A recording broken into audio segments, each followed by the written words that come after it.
It's Dr. Michael Wong, and Dr. Michael Reese is joining us today. He's one of our neurologists up in Boynton Beach. I'm actually in our Jupiter office today. So yes, our Jupiter office is up and running. A couple things, please share this with anyone that you think might get some value out of it.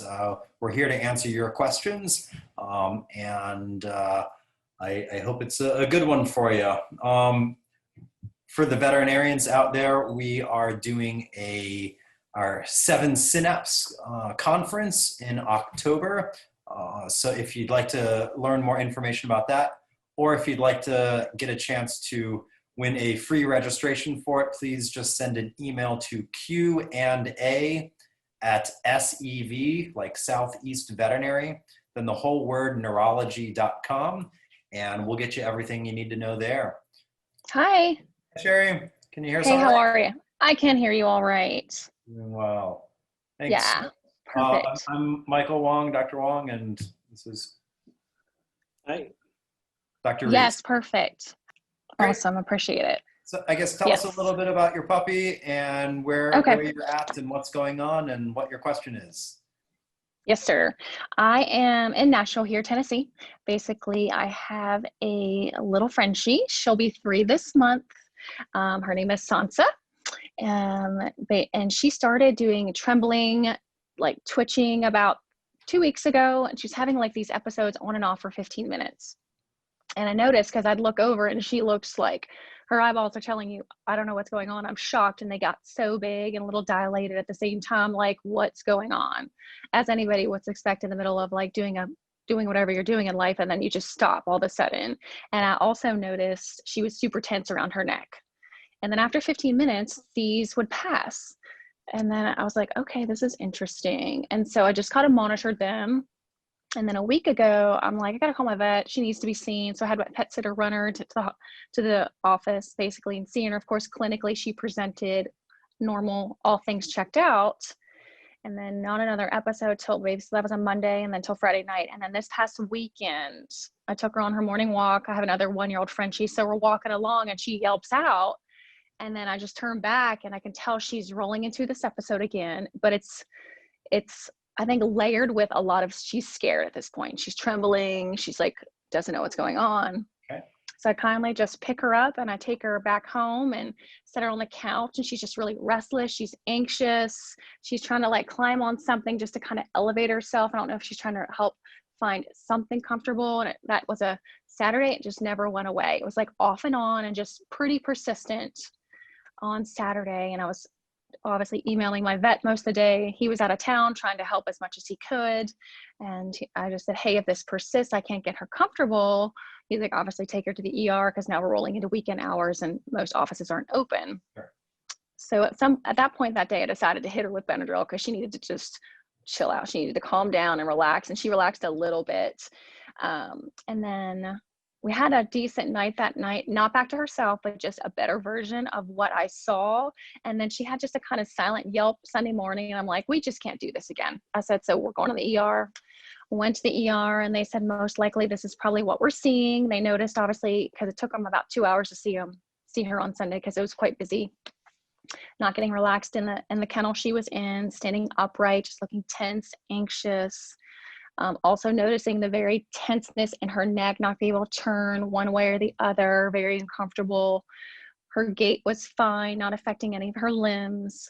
She's like, so she gave her something to kind of relax her a little bit, obviously a little pain med to help relax her, and then sent me home with gabapentin. And I forgot to write the name of the anti-inflammatory. It starts with the M. Well, yes. And then send me home with that. And we're on meds this week. That was just a Sunday. Obviously today is Thursday. And then my vet just renewed a week's worth of the same meds because she only gave me a couple days worth. And so I suppose I obviously didn't see a symptom until after I came home work on Monday and Tuesday. And obviously I'm squeezing a lot in a short amount of time. I'm not rolling in the door till sometimes 8 o'clock at night, feed the babies, give the meds, like TLC with her, and then carry her out to pee and poop while trying to handle the 1-year-old at the same time. we're juggling, trying my best. And then I don't know if it was just a whole lot at once, but she, both nights, both after that just cluster of care, she'd roll into another episode. It didn't last this long, but at the same time, she was due for the anti-inflammatory and a gabapentin dose. And that just obviously would help chill her out. And then yesterday I was off and we had no episode, but I was TLCing her the whole day. She spent a lot of time obviously in her pen as she had been. But at the same rate, there wasn't crazy cluster after work. Let's get it all done. So that's kind of where we're at. And then meanwhile, I've done some research because this diagnosis, what I've seen is obviously new to me. I didn't know this was a part of a Frenchie potential risk. She's already got allergies. So we've been battling those since she was 6 months old.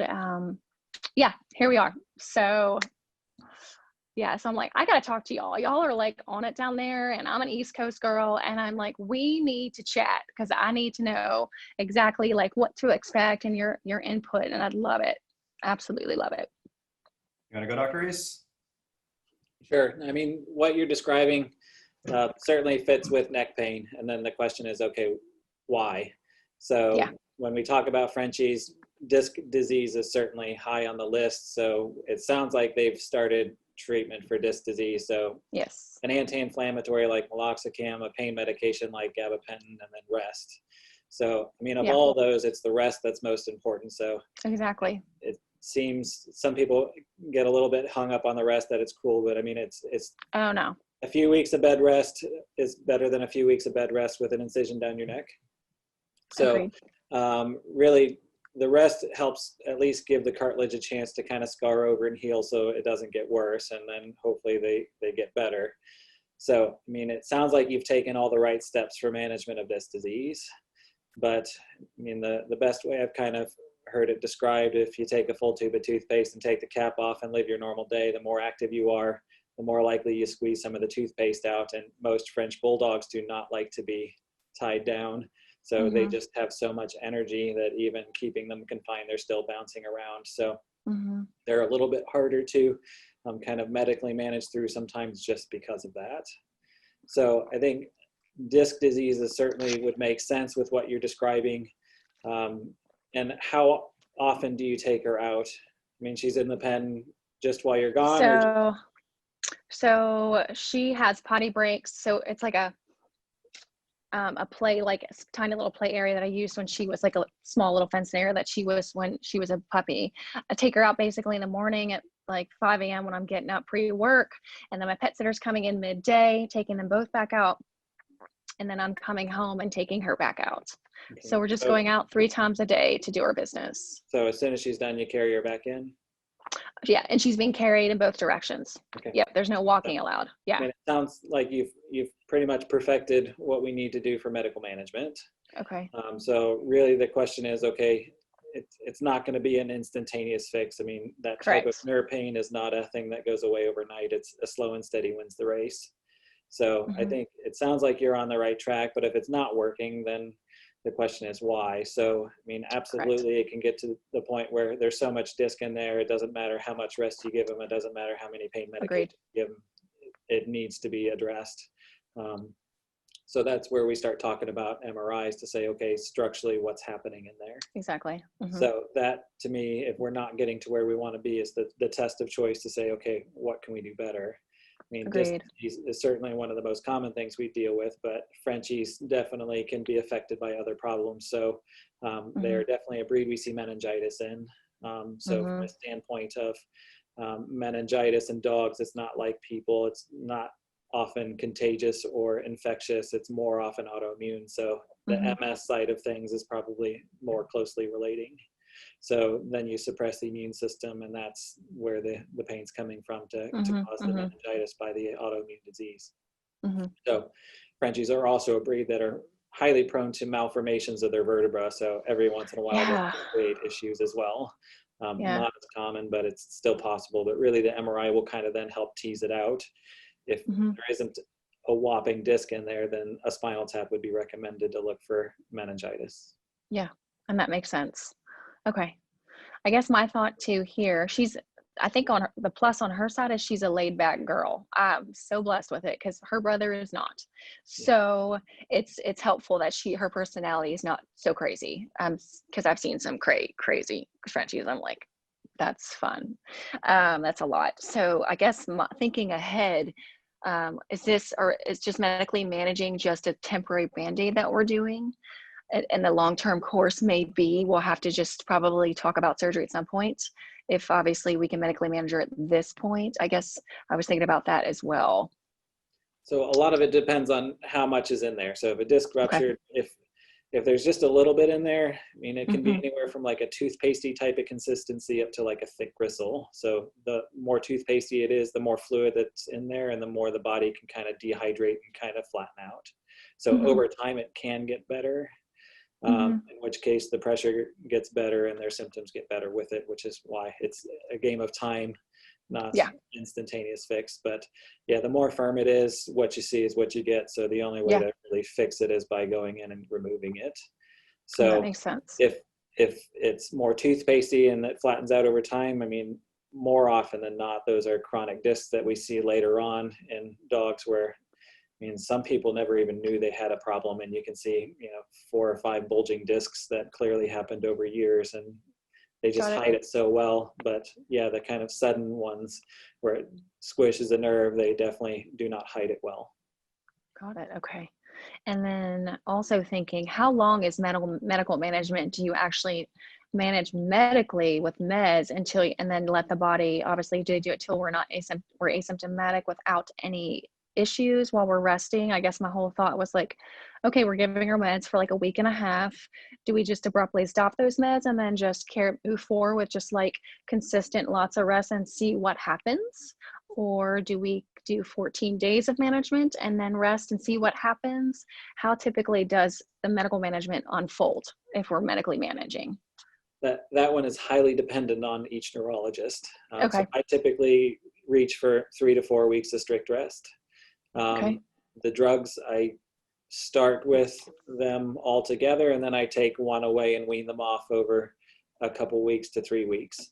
So I don't like to stop them all at once. I like to take little bits away at a time because if you do too quickly, you sometimes go 180 degrees the other way. Whereas if you take a little bit away and you're like, oh, she looks a little stiff, then you know not to keep going. Okay. That makes sense. That makes a whole lot of sense.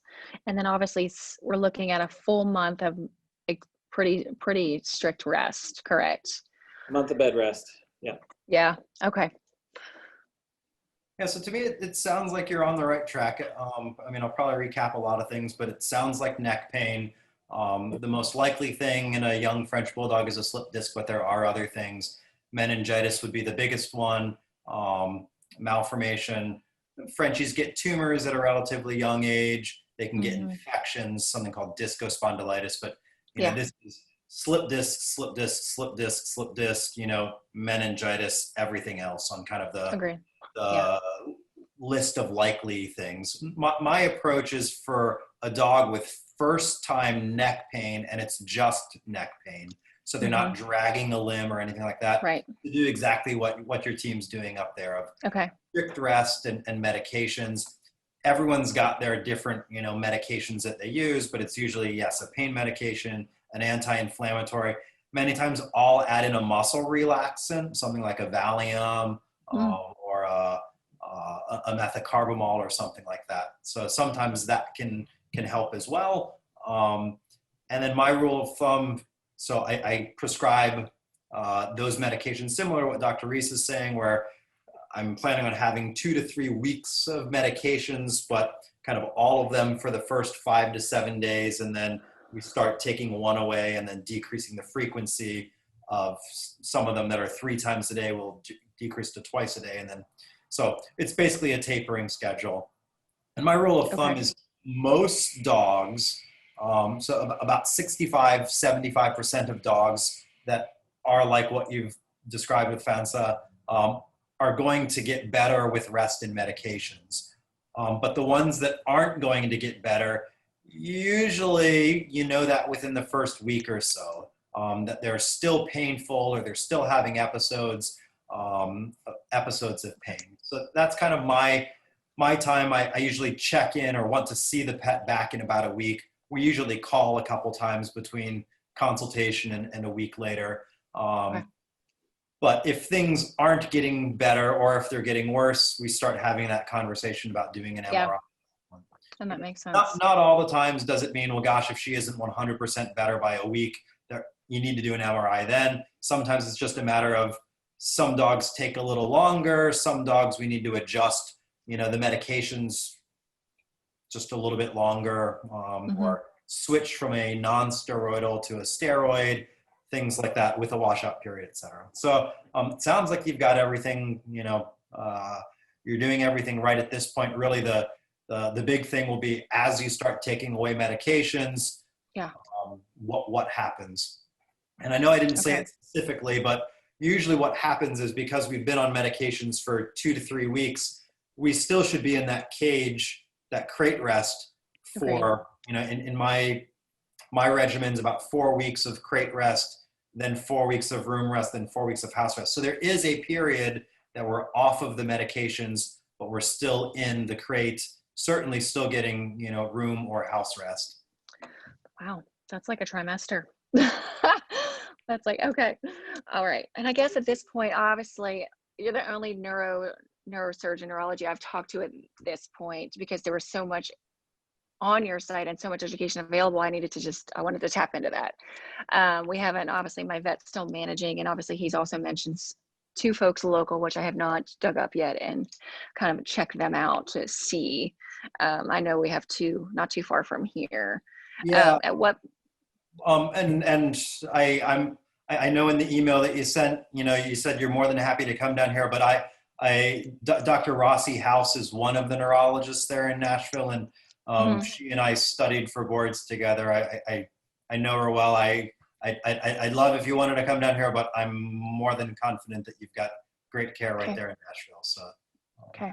Yeah, that's about it. I guess we just have to basically kind of let it play out and see how she does in this next week. Yep. It's tough love. It does sound like a long time, but once you start going from the crate rest, once you're in room rest, it becomes a little easier. And then once you get to house rest, it's easier. But just like Dr. Reese said, we would much rather that it's tough love and we're in a crate. It sounds terrible, but that's a lot better than spending, thousands of dollars doing anesthesia and then still having to do crate rest. So if we need to do surgery, that's where we end up, and that's the best thing. But if we can avoid it, that's our ultimate goal, is for, the pet to get better with the least invasive, least expensive way possible. Agreed. Awesome. Okay. I think that's it, y'all. And most of the time, once they start getting better, it gets harder to keep them confined. And that makes sense too. They give you the sad eyes, they try to Houdini. So that's I'm usually seeing a little good bit time, of that. but makes it much more difficult. I saw those eyes yesterday once, and I was like, oh no, girl.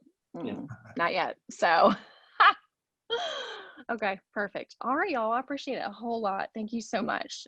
Truly, thank you. Thank you. Take care. All right, you too. Bye-bye now. Dr. Reese, we've got like 4 minutes before the next person comes on. I see that they're in the waiting room right now. But we've got 2 questions here that are similar. One, we've got one that says, what is the main cause of autoimmune meningitis? What triggers it?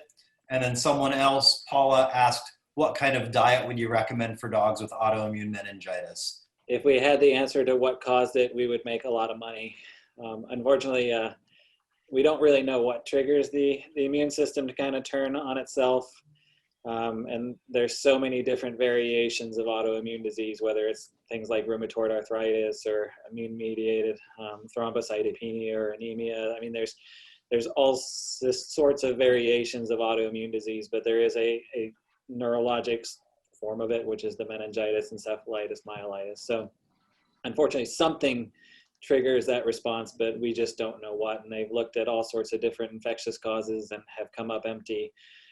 There's a lot of speculations. Hey, are vaccines contributing to this? And I mean, there's always the possibility. I mean, when we get the post-vaccine dogs that blow up, the question, was it already there and the vaccine just kicked it into overdrive? I mean, that seems like we see that a fair amount, which is why we don't recommend vaccines after that.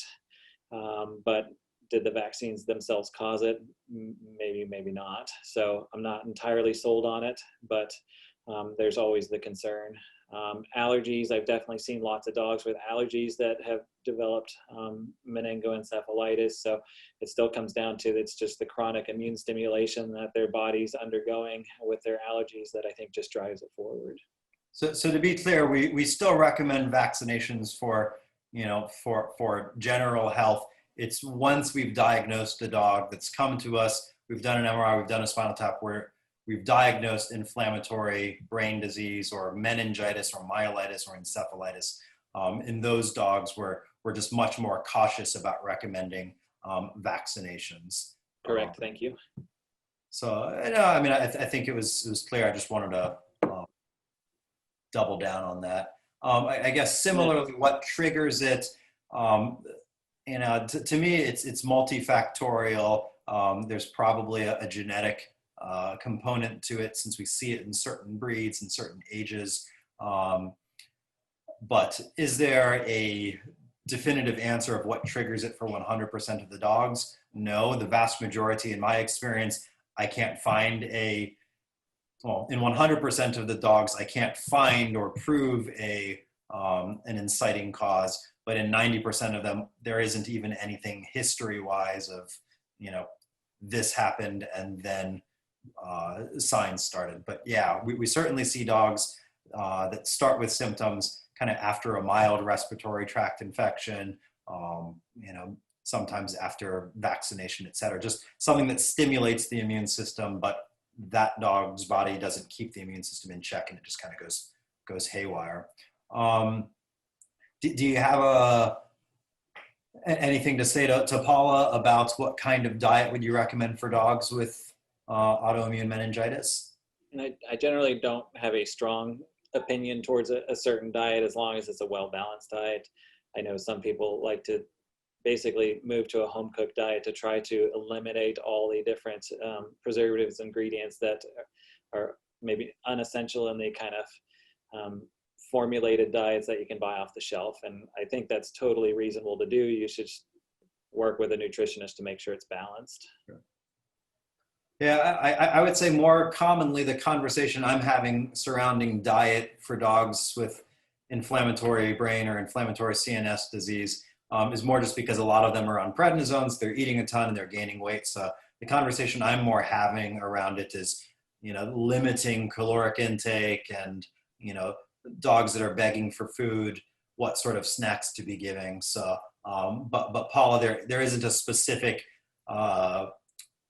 diet that we recommend to make treatment easier, make relapses less likely, you know, decrease that immune response. All righty, I believe we've got Liz with Nellie.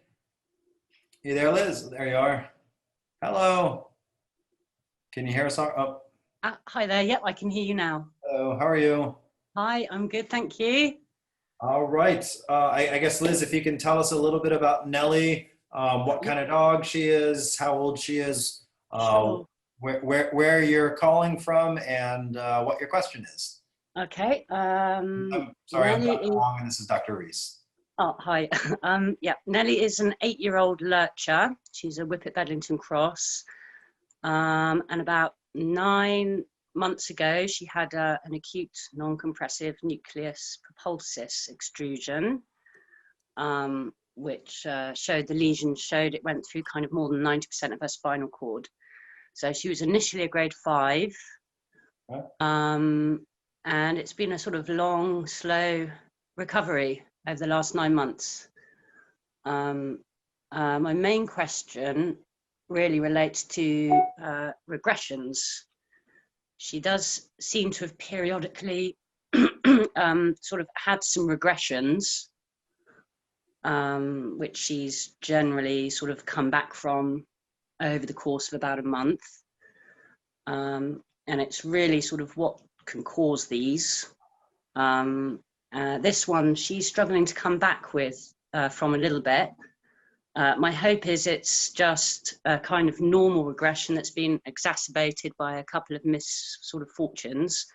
One was she was prescribed a neurotoxic mix of drugs by a vet for diarrhea, which she reacted really badly to, kept her off her legs for a week. So, I mean, really, the first question is, can things like neuroinflammation persist this long after the initial injury? And are there any sort of secondary spinal cord issues also that can occur this long after the initial injury? So usually with an ANNPE, and for people that don't know what that is, that's an acute non-compressive nucleus pulposus extrusion. So when we're normally talking about slip discs, like what we were just talking about with FANSA, that's where the inside of the jelly donut or the toothpaste, like Dr. Reese called it, sort of leaves and squishes on the spinal cord.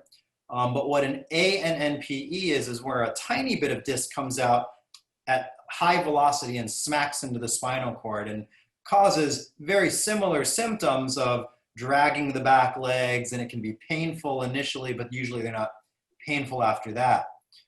But usually those dogs should just continue to get better. So I usually don't hear about regressions. So I guess I just have a couple questions of Okay. So she was a category 5 or almost a category 5. Mm-hmm. How good did she get before this regression, and then how bad did she get with the regression? So was she Okay. ever 100%? Was she walking but wobbly? She was at a point probably about 2.5 months ago where she was just able to periodically push herself up from lying and kind of wobbly walk maybe like 10 meters, kind of stagger about 10 meters. Okay. Now she can't really get herself up and can barely sort of take an unaided step without, sort of collapsing. I mean, I have spoken to some other ANNPE parents, and they have also said that regression has been part of their recovery as well. So, I mean, I just wondered if maybe there was some intermittent kind of neuroinflammation that could cause this, or if it's, something you're kind of familiar with, or if there are any secondary cord issues that could be going on. So again, in ANNPE, it's like a trauma to the spinal cord. So if I bump my arm, if I'm running and I run into the wall, and that causes a bruise in my arm, that's something that just with time should get better. So there are differences. My bruise might heal faster or slower than Dr. Reese's bruise, but it's something that should improve over time gradually. Okay. So if you're seeing, if you told me, hey, some days are a little better than others, that wouldn't bother me quite as much. But if you tell me she's getting better and then she gets markedly worse and then she gets better and then gets markedly worse, that's just not, for me, typical of an ANNPE. What does your neurologist, the person that's done the MRI, have they seen her back? And I guess No, we're not really in touch. I message them periodically about progress, but they never get back. They actually told me to euthanize her. So I just brought her home and I've just carried on with her. But as far as I know, at the time of injury, there was no other secondary issues there. The only other thing which may be significant that I have noticed recently is she seems to have developed some areas of hypersensitivity along her back, which I've noticed particularly during when she has laser therapy. She used to just sort of lie there and go to sleep. Now she's finding it kind of really uncomfortable. What about like even when you just pick her up? So not necessarily even during laser therapy. Do you find that she's uncomfortable? Yeah, when I'm massaging her, or sometimes when I kind of scratch her at certain points along her back, it makes her whole body kind of shudder like this. So I'm just wondering if there is potential for any secondary issues there. Go ahead, Dr. Reese. Yeah. Did she have pain sensation to her back legs when you started all this? Sorry, did she have? Any sensation to her pelvic limbs or back feet? No, she had initially no deep pain sensation. That came back. There was no voluntary movement at all, I think, for the first 3 weeks. Then she just started to show some very, very slight voluntary movement. It was around 2 months before she could kind of take any weight, and showed the first attempts at sort of trying to move her legs in supported walking. Has anybody pinched her toes since then to say that she can feel them or not? Yeah, no, she definitely can. I would say she has deep pain sensation. You know, she has the withdrawal reflex when you just touch her feet. That's a reflex, not sensation. So right. if Okay. you say, hey, that hurts. Okay. So when you put your hand on a hot stove, you'll yank it back. You don't have to think about it burning first. Okay. So the act of pulling away, you can basically have the spinal cord cut in half, and that'll still work. Right. Okay. So the question is, can she actually feel it? Every once in a while, they'll get what's called spinal walking. Well, there's a central pattern generator where the movement becomes reflexive. So it's not that they're voluntarily trying to move, it's that the reflexive movements are starting to begin, so you can see what looks like motor coming back, but not necessarily. Okay. So to me, the next biggest information to help me would be, can she feel her toes or not? Okay. Yeah. I think, well, she certainly could. When she left the hospital, you know, after the 2.5 weeks, they said she had deep pain sensation. So I mean, I just presume she does now. Right. And we're not trying to call questions. We're just trying to better understand, you know, with our limitations of not being able to examine her herself. Yeah, sure. We have to think of what are the different scenarios that could be going on. So yeah. And I know we haven't actually answered your question of, do we ever, you know, is there any sort of neuroinflammation that could cause ANNPEs to wax and wane?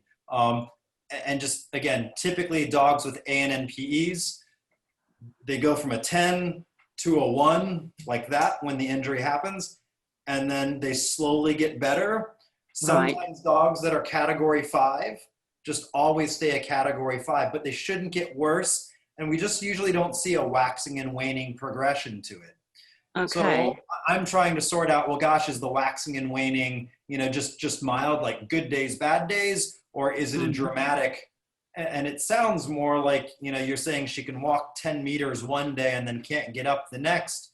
You know, those are things that if it's truly voluntary walking, that I would not expect with an ANNPE. And again, I'm not trying to cause question to it, to the diagnosis, but just trying to better understand. I think Dr. Reese's thought process is, since we were category 5, since we were in no deep pain, could we still be that? And you're just seeing spinal walking, which some days can look good and some days can look, you know, worse. I'd still be surprised if we were getting 10 meters out of a spinal walker, but so I guess to answer your question, that was the furthest she's ever walked. I mean, that was like one amazing day. But I mean, yeah. I mean, is there a possibility? Is it easy to distinguish if it is spinal walking, or? It can be very challenging to distinguish that. Right. Especially over the internet and over the Atlantic Ocean. Sure. I think in person, so I think what makes sense would be to be seen by her neurologist again. And that's someone that I think could reliably say, I pinch her toes, yes, she can feel them, versus she cannot feel them. Our thought process is going to go 2 different ways. So I'd encourage you to reach out to them. And, you know, I know sometimes it can be a turnoff when, you know, someone said, hey, it's not going to get any better. You know, it's time to put her to sleep. I know that can be a turnoff, but I think where you're at right now, where you've got questions I just think there's someone closer to you that's going to be able to answer that question more definitively than we can here.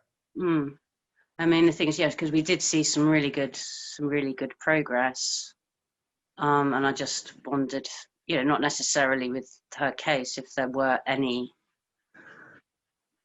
reasons for this, you know, generally. But as you said, not so much with the ANNPE. Correct. So dogs with regular slip discs, so where there's something actually compressing the spinal cord, yeah, I can see those dogs get worse, get better, and then have fluctuations. Okay. Dogs with meningitis or inflammation of the coverings of the spinal cord, or myelitis, inflammation of the, I think I lost Dr. Reese. Inflammation of the spinal cord itself, those dogs can have bright spinal cords, and those are dogs that can sort of wax and wane, etc. So I think in her best interest, having someone, you know, reevaluate her, pinch her toes, make sure that she can feel or cannot feel, and you know, they'll just, I don't know, if you were over here and I had diagnosed her and you were having, you know, this concern that while she was getting better, now she's getting worse. I mean, the first thing I'd want to do would be to see her back so that I could re-examine her. And, you know, sometimes I'm wrong. Sometimes there's a new problem. Sometimes dogs just don't read the book. And, you know, so. Okay. And I have just one really quick question, if you don't mind. Of course. Just long-term use of laser therapy. I can't find any papers on possible adverse effects, and a couple of people have flagged up that it could, long-term, it can have adverse effects. So from what you know, good, bad, indifferent? I'm not aware of any negative long-term effects. Okay. The ways we're using it and the levels we're using it at, negative long-term effects. All right. Okay, fantastic. All right, Dr. Reese is back. Let me just see if he's got anything else to add. Yep, sorry, internet's not happy. Sorry. So Liz had just asked any knowledge of long-term negative effects of laser therapy. As far as I know, there aren't any negative long-term effects, so I think it's safe. It's non-invasive. I think it's a great kind of adjunct to managing spinal patients. Okay, great. Okay, so basically, yes, regressions are not typical of this type of injury. So correct. So that I would be a little bit concerned with the waxing waning course you're describing. That it's not the straightforward type of ANNPE. So something else is changing. It's just a matter of what. It's something else going on there. Okay. All right. Well, thank you very, very much for having me and answering my questions. You got it. Absolutely. Very nice to meet you. Thanks ever so much. Okay. Bye. Bye. While you sort that out, Dr. Reese, we've got a question from Pamela. Said recent back spine surgery 8 days ago. He's wagging his tail. It's intermittent. He just pinched his toes. He responded to both. He's weight bearing on left foot and use of muscle prior. He was paralyzed prior to surgery. Are you purchasing a laser? Is that worth getting for him? He is progressing. Take off rotation lock. So looks like Pamela's question is about using purchasing a laser. And I don't know if you want to talk a little bit about different types of lasers. And I'm not familiar with the at-home ones. So Pamela, with regards to laser, for basically all of our post-operative patients, we do use laser therapy. With regards to purchasing one at home, that's a little outside my area of expertise. I do know that there are different types of lasers with regards to their strength, and based off of their strength, the degree of penetration and what sort of blood flow that we get from it. So I'm not as familiar with the at-home lasers. I have seen some of them come up, but I don't know what type of lasers they are, so I can't make a recommendation there. The rehab doctors tend to be the ones that are kind of most familiar with the different types of lasers. And then Emily, I don't know if this is also from Pamela, but on thoughts on CBD for IVDD. Letting Dr. Reese back in now. Hello, sir. I'm going to try using my phone instead of the computer. Perfect. We've got 2 questions on your thoughts on CBD for IVDD, and why don't we go ahead and turn that question into for seizures as well, if you want to tackle this. That's a tough one. So CBD, I mean, in terms of people, medical marijuana has been used at a long time for kind of chronic pain and disease. So the hard part right now is knowing what it's going to be best used for, how much, how often. So there's just a lot of question marks of how to use it and what are long-term effects. So for the most part, my stance is if you want to try it, it's okay. I don't have a great feeling for how well it's going to do much for either seizures or IVDD. So to me, I lean towards using our traditional medications and focusing on that. From a standpoint of CBD, there's just a few too many question marks, and until folks like Colorado State get it sussed out in terms of how much and how often and how safe it is and how it interacts with other drugs, I'm just a little bit leery to jump feet first into it. Yeah, and that's kind of my take on it as well. You know, my exam room speeches, you know, I used to get a question about CBD kind of once or twice a year, and now I get it, you know, kind of once or twice every 2 or 3 days, if not more. The second part of that is just like you said, you know, we don't have a lot of answers. Lots of people are asking the right questions on, is it safe? Is it effective? How does it interact with other medications, etc.? But right now, we just don't have enough information to make that recommendation. And the way I look at it is, you know, people come to me saying, hey, Dr. Wong, you went to school for a long time. Give me sort of the Cliff Notes version on, you know, what should I do for my dog? And the reality is I don't have the Cliff Notes version because there isn't enough of a regular version of a full book to answer those questions. Like Dr. Reese alluded to, there are people doing studies on CBD with seizures to better say, is it safe? Is it effective? You know, how does it work compared to other medications? How does it work? How does it work compared to placebo in addition to other medications? So right now, you know, it's not part of my, you know, my repertoire with regards to treating seizures or IVDD. But I usually follow that up to the owner of, it's not so much that I'm against it. It's not that at all. It's that I just, in order to make a recommendation to my clients, to pet parents on what's the best thing for their dog, I need to know that it's the best thing. And we just don't have those studies yet. So while we still wait on Colleen, I've got Kelly here. And if Colleen doesn't come on, I've got her question, and I think we've got a good answer for it already. So Kelly has a dog that's been epileptic for the last 2 years. He's on Keppra, zonisamide, phenobarbital, bromide, and 2 Chinese herbs plus acupuncture every 2 weeks.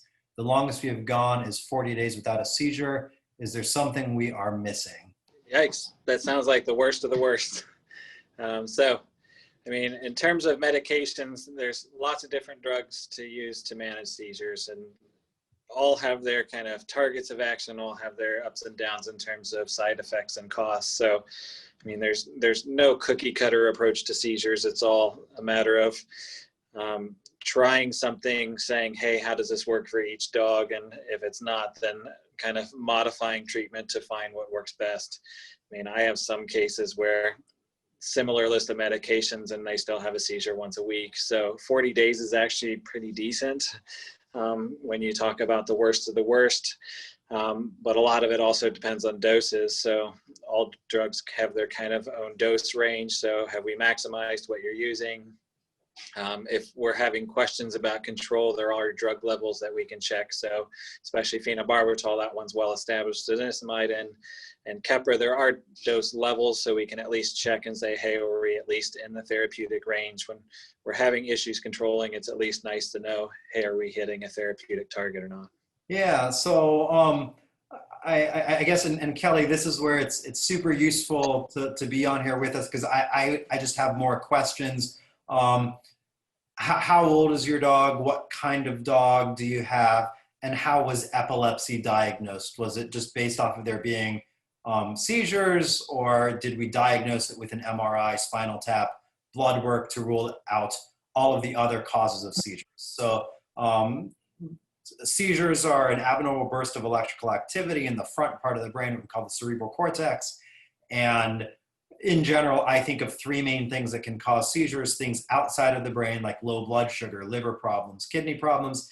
If we've had seizures for 2 years, it's unlikely that, we've been hypoglycemic for 2 years and something else hasn't come up. So probably not something like that. The second broad category of causes of seizures is something physically wrong inside of the brain tumors, strokes, meningitis, encephalitis, infections, malformations, etc.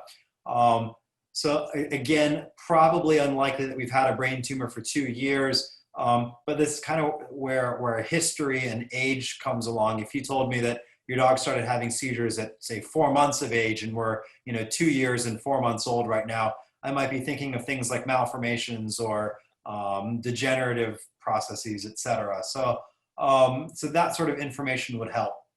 With regards to something we're missing, well, I think that's kind of what we touched. But with regards to medications to try, yeah, like Dr. Reese said, you're running the gamut there. I double check with your veterinarian, like Dr. Reese said, of appropriate levels. Sometimes we'll see dogs that are on 5 different drugs, but they're on these really, really tiny doses that probably, by themselves aren't doing that much. So just make sure that we're at a appropriate dose and an appropriate serum drug level. And then with regards to every 40 days, with regards to seizures, we never expect to stop all seizures. Our goal is to decrease how often they happen, how severe they are, how long each one lasts. So if you told me 2 years ago, before all of these medications, your dog was having a seizure, every 3 days, I'd be saying, hey, 40 days is fantastic.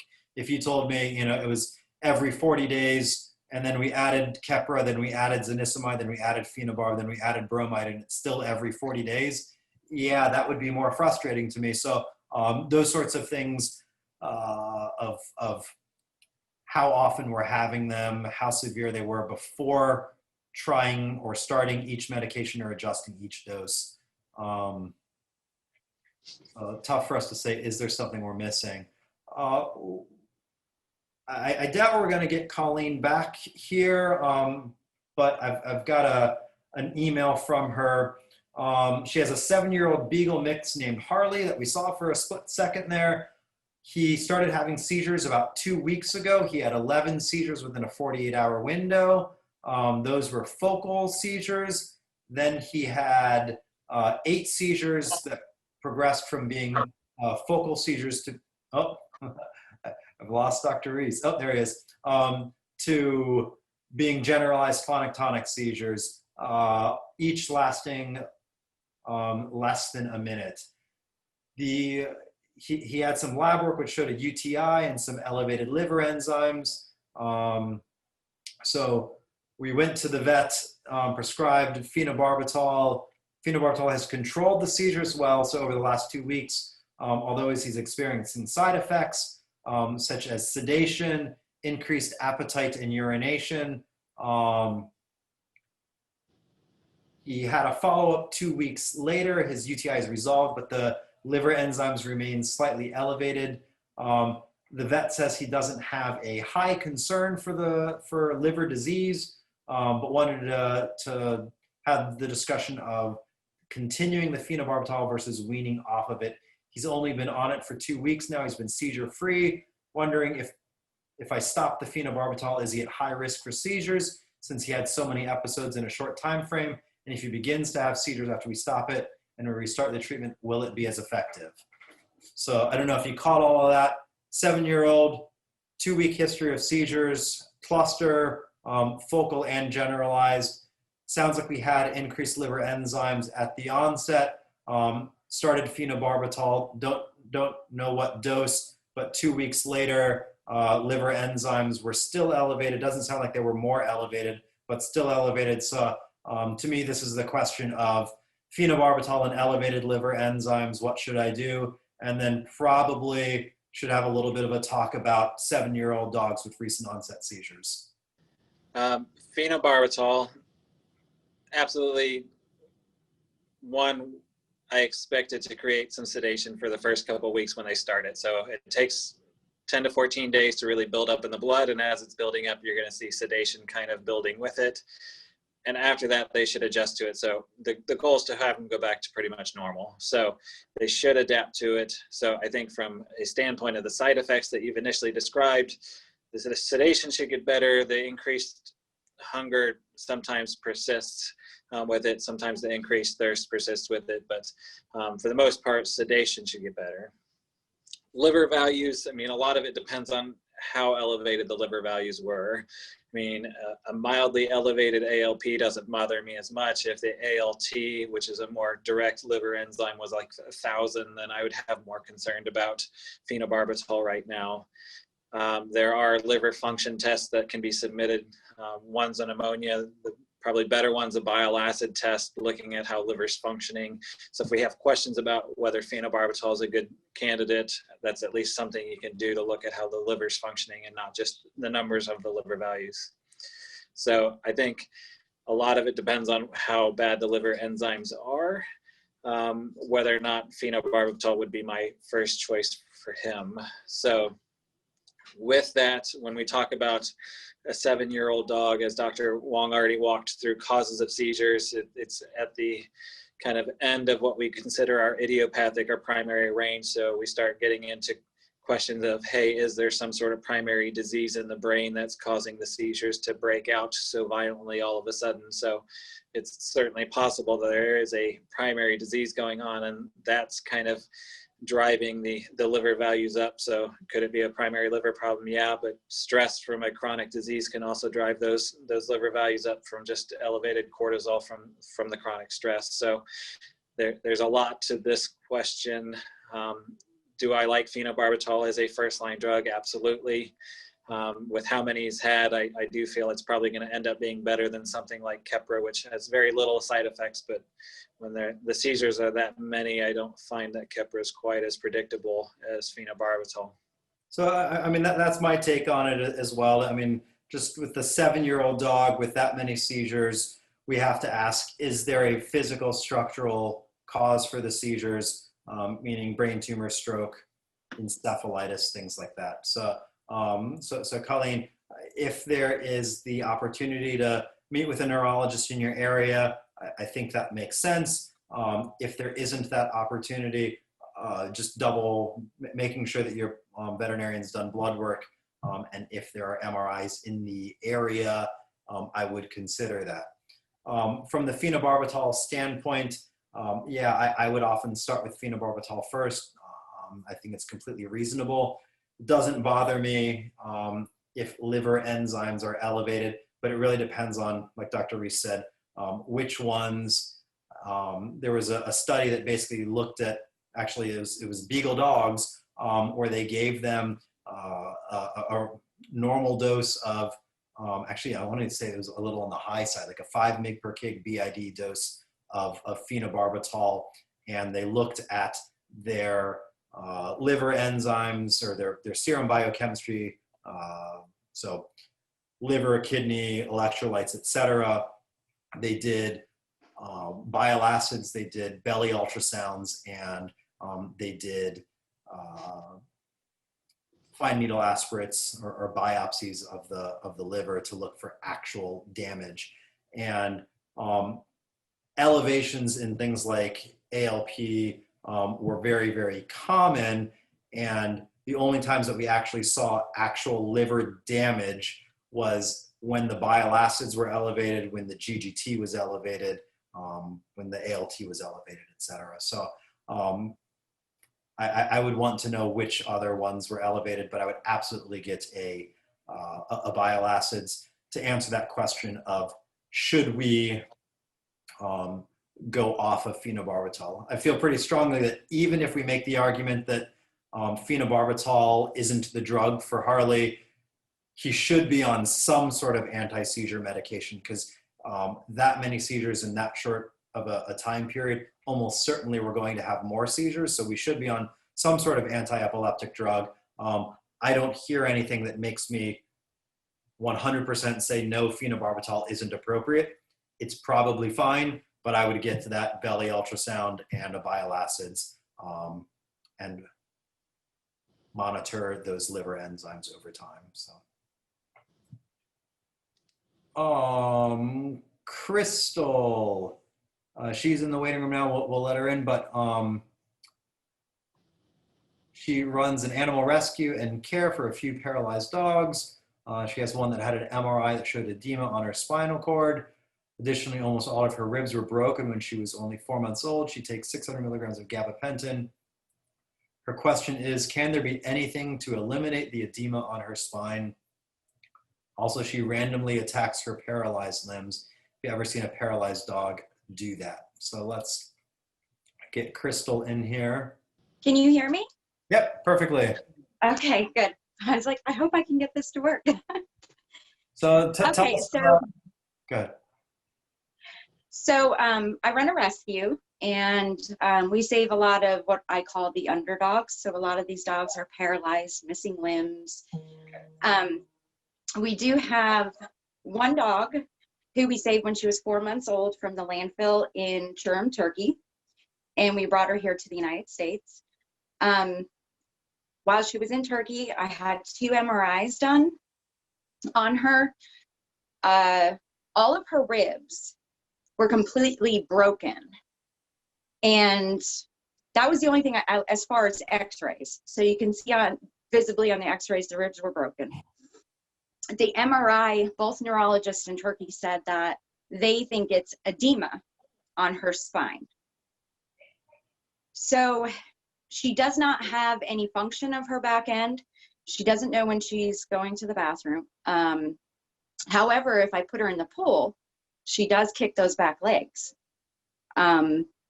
She is on gabapentin. My normal vet here in Odessa, Texas, put her on gabapentin, and she's up to 600 milligrams a day because she kind of has outbursts towards her paralyzed limbs where she will attack them to the point where she's bleeding. And everybody's kind of stumped on what could be causing that behavior. You have any questions, Dr. Reese? Or? So how big's your dog? Umu is now 65 pounds. Okay. So, and then how old is she now? She's now a year and a half old. Okay. So basically a little over a year after the injury. Yeah, which being in the landfill, because we have about 800 dogs that we work to save from the landfill, it was probably maybe her being ran over by a piece of the machinery or something. That's what the vets in Turkey thought. Yeah. I mean, things like prednisone can help with edema initially. The question is, was it truly just edema or was it more complex than that? So edema just is kind of fluid swelling.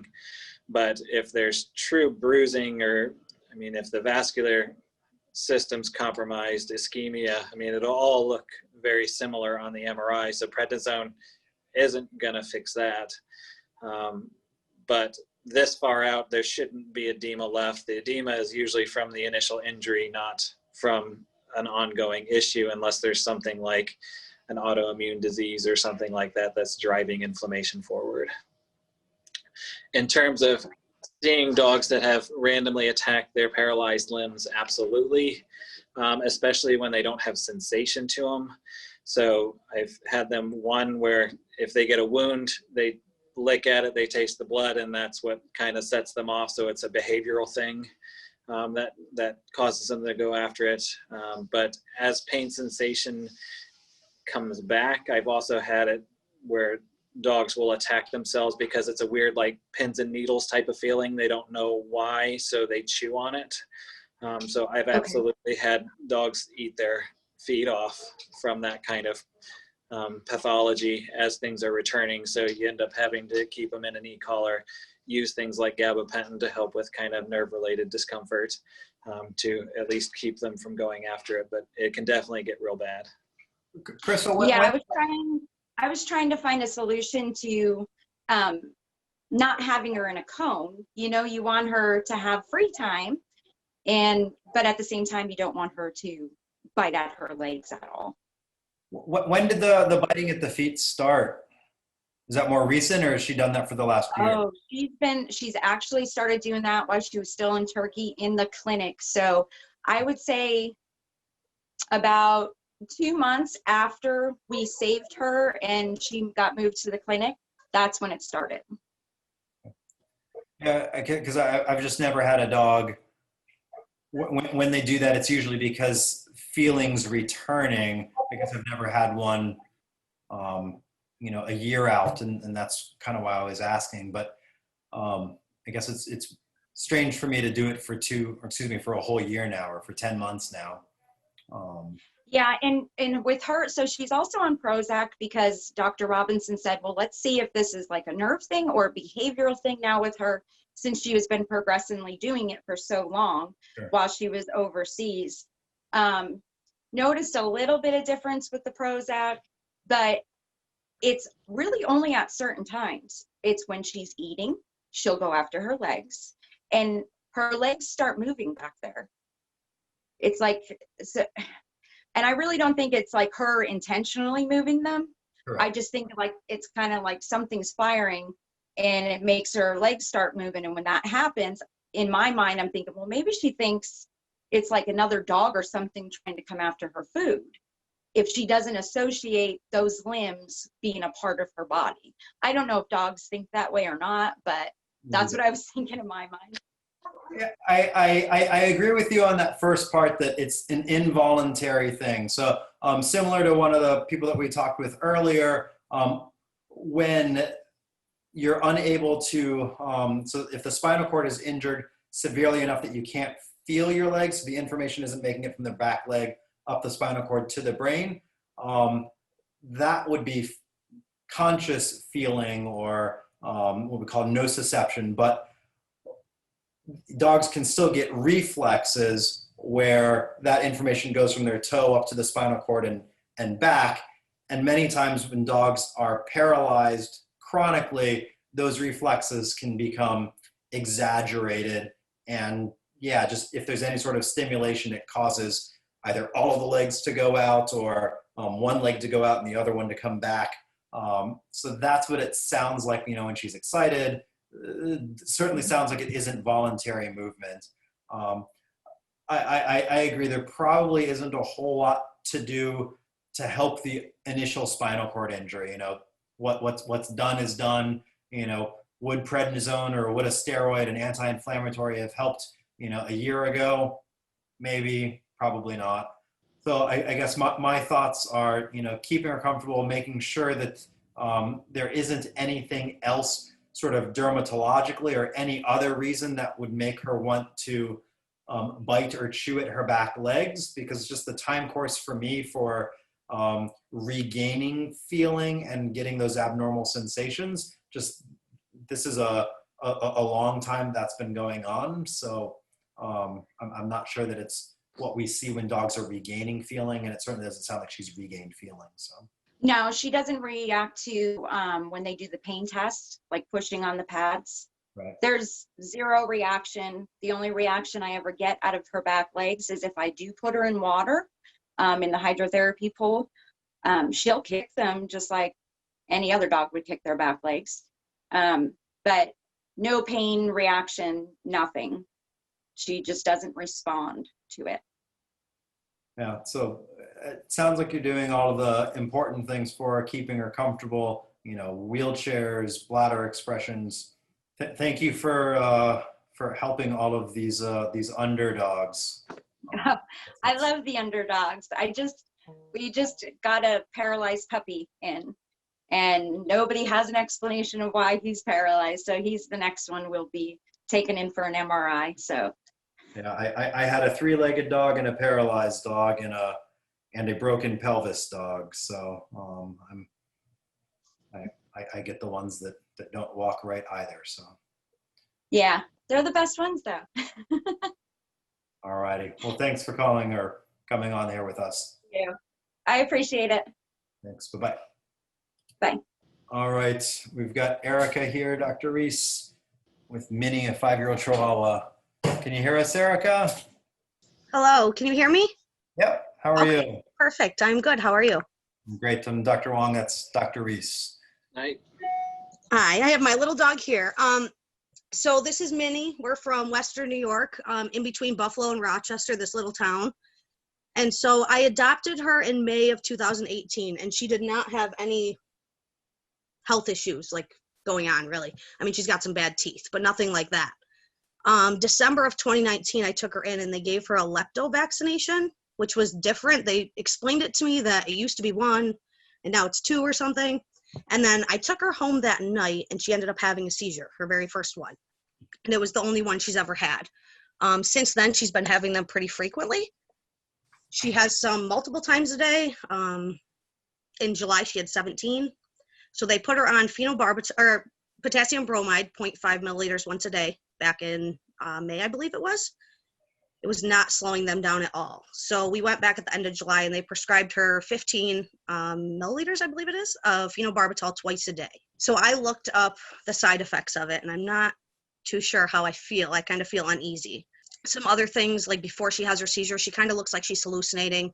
She looks around. It's almost like, I looked it up, it's like fly snapping or something. Sometimes she hides, sometimes she pants after. And so when we were actually at the vet, she had a really bad seizure because they're mainly like focal seizures. They're kind of smaller where she lifts up a limb and it stays and then the other limb comes and then it kind of switches to the other side. Her lip snarls up, things like that. It almost looks like stroke-like. So she had a really big seizure in the car while the vet was outside. And I didn't really like how she handled it. So I guess I'm just here wondering what I should do for this little dog. She's only, 9 pounds, so I get worried. Sure. It looks like you've just got me now. Dr. Reese has been having some internet issues. He just disappeared, but I bet he'll be back. Okay. So Minnie is 5 years old and the seizure started December of this last year, post-vaccine. Yep. Okay. And so I don't know if you were here for the beginning part of the call or presentation. So what a seizure is an abnormal burst of electrical activity in the front part of the brain, what we call the cerebral cortex or prosencephalon. And what we see on the outside when there's this abnormal excessive burst of electrical activity, or dogs go stiff, they fall on their side, their legs paddle. If it's only affecting a small part of the cerebral cortex, we might just see one leg go up or we might see one side of the face. But if it's affecting the entire cerebral cortex, we usually lose consciousness, paddle. It can last anywhere from a few seconds to a few minutes. Many dogs urinate or defecate during it, most salivate. Many times dogs can sort of sense that they're about to have the seizure, and many are abnormal immediately after the seizure for a period of time. Yeah. There are 3 main things that can cause seizures. The first is something outside of the brain that secondarily affects the brain. Things like low blood sugar, liver problems, kidney problems, electrolyte abnormalities. And those are things that your vet can rule out with blood tests. And they did rule all those out. Perfect. Yep. The second main cause of seizures is something physically wrong inside of the brain. So things like encephalitis, meningitis, so inflammation of the brain or the coverings of the brain. Dogs get strokes, dogs get brain tumors, dogs get malformations like hydrocephalus that can all cause seizures. And then the third main cause of seizures is what we call idiopathic epilepsy, which just means there is not a problem outside of the brain that we identify on blood work, and there isn't a physical structural problem inside of the brain, like a brain tumor or stroke or encephalitis, that we identify on an MRI and or spinal tap. So did your vet do an MRI, or did you go see a neurologist? No, so that's why I contacted you guys. I looked, and the closest neurologist to me is still quite a travel. None of the vets around here even have neurologists in their offices, nor the equipment to even do the tests. Yeah. So I believe your closest one would be like upstate veterinary specialists would be my. Yeah, I looked, like the Cornell College. They have a veterinary school. That's probably the closest one with a neurologist. Okay. So some of our answer, kind of hinges on not knowing, is there a physical structural problem inside of the brain? Because finding the underlying cause really helps us be able to treat the seizures most accurately and most aggressively, and most specifically. So assuming she's an idiopathic epileptic, so assuming she doesn't have hydrocephalus or encephalitis or something like that, inflammation of the brain, treatment is medications to decrease the frequency, severity, and duration of seizures. So we don't expect to stop all seizures. Yep. And phenobarbital, is a very reasonable first-line drug. There are other ones, and there isn't necessarily a one that's right for all dogs. There are pros and cons of each. Phenobarbital, 15 milligrams. I don't know. She said she started on a high dose, and that automatically worried me too. Yeah. So I guess for the average Chihuahua, maybe a little bit less than that. But so to your questions of bad side effects of phenobarbital, the reality is any drug is going to have potential adverse effects. Phenobarbital gets a bad rap for liver damage, where that's relatively uncommon. It's common for us to have elevated liver enzymes, but actual liver damage that causes a problem is really, really, really, really, really uncommon. It does cause dogs to drink more. It causes them, to be sedated, usually for the first couple weeks of treatment. It causes increased appetite, so dogs can gain weight, and I don't know if I said it already, they can drink more and therefore pee more. So, and then really rarely it can cause problems with bone marrow, and can cause the red blood cells and the white blood cells and the platelets to all get very low, and those dogs can get very, very sick. So sure, are all of those things possible? Yes. Is phenobarbital overall a safe and effective drug? Yes. Whenever we prescribe any drug, we're looking at, do the potential benefits outweigh the potential risks? And only if they're kind of in our favor and in the pet's favor, are we recommending them to that client? So I guess I don't have a reason to say, based on what you're describing, gosh, phenobarbital is a bad drug, and you should stop it as soon as possible. Okay. There are some things that we should be doing. We should be making sure that the dose is appropriate for her body weight. We should make sure that her response to it is appropriate, that she's not getting overly sedated, or the sedation, isn't lasting for weeks and weeks and weeks. Most of the time they're sedated a little bit at first, and then they get used to it. Okay. You should be prepared to be giving the dose regularly. So we don't like to give it willy-nilly, skip one day, give it twice one day, give it once another day. We should try and be as regimented as possible in giving the medication. But then your veterinarian is going to want to do follow-up blood work to make sure that there aren't problems with the bone marrow, to make sure there aren't problems with the liver, and to test the amount of drug in her system, what we call serum drug levels, to make sure that, if we give this dose for most dogs, it gets us in this range, but for some dogs, it gets us under it, which means we're not treating as optimally as we could. for some dogs, it gets too high, and that means we're more likely to run into those negative effects of liver damage or bone marrow problems. So, so that would be my answer on phenobarbital. It's not a bad drug. It's actually a good drug, but we should be monitoring it to make sure that we're not running into problems. Okay. If for some reason we are running into problems, there are other drugs, you know, especially for a small dog like her, something like potassium bromide. Sorry, Yeah, she takes just 0.5 milliliters of that a day. So same thing with that though, is we should be making sure it's the appropriate dose and should be doing drug levels, because there are side effects of potassium bromide. Dogs drink more, they pee more. Rarely they can get associated with it pancreatitis. Sometimes they can get an abnormal gait. So pretty much for any drug, I can list off potential side effects, what we should be looking for, and how we should be monitoring for those. Okay. Things like Keppra are an option. They're a little harder with a small dog. It does come in a liquid form, but it would be a 3 times a day medication.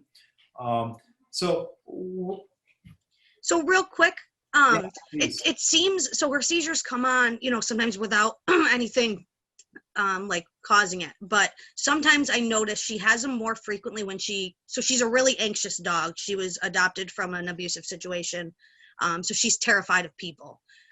So anytime she gets worked up, whether it's excited, like me coming home from work and she can't catch her breath, or anytime she gets worked up, like super anxious, she tends to have a seizure. And so I had mentioned something to my vet, like I didn't know, is there something to give her to prevent her from getting so worked up? That then, is that something you guys would look at? Like is that often happen a lot? I don't know. Dr. Reese? I absolutely think stress and anxiety can kind of precipitate seizures. So, I mean, I had a corgi once that every time he'd have a seizure, he'd have 7, and we'd hospitalize him. We'd get the seizures under control. As soon as he saw mom and dad, he'd start bouncing around and he'd flop over and have another one. So I learned to sedate him every time he went home. So, and after that, no problems. So there are certainly drugs to manage anxiety, which certainly your vet can kind of guide you through. So if anxiety is playing a role, then it makes sense to manage anxiety. Okay. And I definitely agree with Dr. Wong. I mean, phenobarbital is a great drug. I feel like when people get complacent, that's when things start to kind of come into the mix. So they'll tolerate it great, and people after 3 years, they're like, oh, it's great, so I'm just going to stop checking drug levels and stop checking blood work, and that's when things change. And then if something happens and the kidneys aren't doing their job appropriately, then you can start having drug levels going up through the roof if they start leaking albumin through their kidneys. So even a little bit of change to the blood proteins can change that drug level. How often should those levels be checked? So usually every 6 to 12 months. I do it a little bit more frequent initially until they're on a smooth kind of plane, and then anytime they look off, I check the drug levels. Okay, perfect. And any thoughts on CBD at your office? Do you guys recommend that? Do you stay away from that? So I don't recommend it. So I'm still waiting to find out how often any potential drug side effects or any interactions with the other drugs, or there's just still a lot to know before I would truly recommend it. I'm of a camp that if owners want to try it, sure, absolutely. We just don't know how often, and is it going to play nicely with things like phenobarbital. Mm-hmm. So still kind of waiting to have that teased out before I jump on that bandwagon. Yeah, and I think kind of the things that we just, talked about sort of really illustrate that, with regards to phenobarbital, I was able to list off to you, what the side effects are, what's the potential, adverse or more severe effects are, how to be looking for them, what dose, how to be checking levels, et cetera, or when to be checking levels, et cetera. We've got all of that information, and where we don't have that for things like CBD at this time. Mm-hmm. And no, we don't have it at this time. Yes. So I wouldn't be doing her, well, you probably can't tell me, but I shouldn't be as worried about the phenobarbital as I am. I should just kind of give it a go and see how it works for her, because each dog is differently then, kind of. Okay. Yeah, I mean, if you go on and, you know, I don't know, get on the internet and look for all of the terrible things that can happen with Tylenol or That's anything with Google. you're You gonna bet. I mean, find, even your favorite restaurant, you can find at least probably 10 horrible reviews about how it's the worst place ever. All right. so yes, within the guidelines of, you know, following up with your veterinarian, doing routine blood work, you know, giving the medication as it's prescribed, you know, it should be a very safe drug. If it isn't for Minnie and it's not agreeing with her, that's what that blood work is for. And then we can switch to other things. Okay. All righty. All right. I appreciate it. It was very nice to chat with you guys. Likewise, nice meeting you. Yes, have a good day. Thanks, you too. Any other thoughts, Dr. Reese? Not anything striking. Was this fun for you? Was it everything you hoped for and more? And you and Dr. Different. It was different. I'm not one to be in the spotlight, so I'd rather just kind of lurk behind the scenes. All right. Well, that's why we love you. All right. So we're going to be done with questions for today. It looks like there's a bunch of great questions in the comments. Emily will be reaching out to all of you to hopefully schedule something with you for next week. I think all of you can tell that it just works so much better when we're able to have that dialogue with you. So, you know, if you've got a question, we're going to be that much better able to help you if you're, you know, willing and able to get on a Zoom call here with us. We're just going to be able to better help you. So thank you, everyone, and we'll see you next week. Take care. Have a good afternoon. Good, Dr. Reese. Bye.